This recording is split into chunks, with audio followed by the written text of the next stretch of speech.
বাংলাদেশে cherry blossom, এই যে গাছগুলো দেখতে পাচ্ছ, এটা জাপানে বা কোরিয়াতে না, এটা বাংলাদেশে। ঢাকা চট্টগ্রাম হাইওয়ে দিয়ে যাওয়ার সময় তোমাদের অনেকের চোখেই হয়তো এই গোলাপি সুন্দর ফুলের গাছগুলো পড়েছে।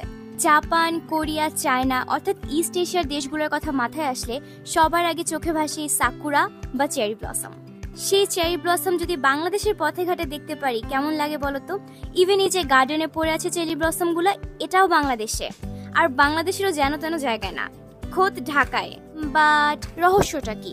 আমি যতটুকু জানতাম এই চেরি ব্লসম গাছগুলো তো কেবলমাত্র সাউথ ইস্ট এশিয়াতেই হয়, বাংলাদেশের ক্লাইমেটেরা বাঁচতে পারে না। এখানে একটা ক্যাচ আছে, এই গোলাপি ফুলগুলো দেখতে একদমই জাপানি চেরি ব্লসমের মতো হলো এরা আসলে বাংলাদেশি চেরি ব্লসম, ওরফে বাংলাদেশের লাল সোনালু ফুল। জাপানি চেরি ব্লসমের অনেকগুলো প্রজাতি থাকলেও এদের জিনাস কিন্তু একটাই, প্রুনাস। কিন্তু আমাদের বাংলাদেশি চেরি ব্লসমের জিনাসটা হচ্ছে ক্যাসিয়া। বিশেষ করে এই ফুলটা হচ্ছে ক্যাসিয়া নোডোসা, অর্থাৎ অরিজিনাল জাপানি চেরি ব্লসম প্রুনাস সেরুলাটার সাথে এটার বৈজ্ঞানিকভাবে কোনো সম্পর্ক নেই। কিন্তু চোখের দেখায় এটাকে চেরি ব্লসম হিসেবে ভুল করবে না এমন কেউ নেই।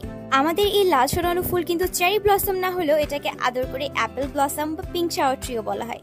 শুধু একবার ভাবো, এরকম সুন্দর গোলাপি ফুলের একটা বাগান যদি বাংলাদেশের কোথাও থাকতো, জাপানের চেরি ব্লসমকে কিন্তু একদম কড়া জবাব দেওয়া যেত। এই লাল সোনালু গাছটা ছাড়াও আরেকটা প্রজাতির গাছ আছে যেটা দেখতে অনেকটা চেরি ব্লসমের মতো, এটাকে বলে পিঙ্ক ট্রাম্পেট ট্রি।